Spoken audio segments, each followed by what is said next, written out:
गाड़ी खरीदने वालों को बड़ा धक्का, हुकूमत ने रोड टैक्स बढ़ा दिया। महकमे ट्रांसपोर्ट की नोटिफिकेशन के मुताबिक मोटर व्हीकल टैक्स की नई शरहें गाड़ी की असल कीमत पर लगाई जाएंगी। मोटर व्हीकल टैक्स में इजाफा त्योहारों से कब्ल किया गया है। नए नरखों के मुताबिक 15 लाख रुपए तक की कीमत वाली 4 पहिए वाली गाड़ियों पर टैक्स 9% से बढ़ाकर 9.5% कर दिया गया है, यानी गाड़ी की कीमत में 7,500 रुपये का इजाफा होगा। 4 पहिए वाली गाड़ियों की कीमत 15 लाख रुपये से ज़्यादा लेकिन 25 लाख रुपये तक होने पर कीमत में तकरीबन 25,000 रुपये बढ़ जाएंगे। इसकी वजह यह है कि टैक्स की शरह 1% बढ़ाकर 12% कर दी गई है। नोटिफिकेशन के मुताबिक महकमे ने 25 लाख रुपये से ज़ायद कीमत की गाड़ियों के लिए एक और कैटेगरी का इजाफा किया और इस पर 13% की शरह से टैक्स आयद किया गया है। 1 लाख रुपये तक की लागत वाली 2 पहिए वाली गाड़ियों के लिए मोटर व्हीकल टैक्स 0.5% बढ़ाकर 7.5% कर दिया गया है। त्यौहार के सीजन से पहले ही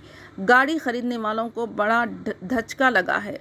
पंजाब हुकूमत ने कारों और 2 पहियों पर टैक्स में 1% तक इजाफा कर दिया है। इससे रियासत में इन गाड़ियों की कीमत बढ़ जाएगी। नोटिफिकेशन के मुताबिक अगर 2 पहिए वाली गाड़ी की कीमत 1 लाख रुपये से ज़्यादा है लेकिन 2 लाख रुपये से ज़्यादा नहीं है तो टैक्स की शरह 10% होगी।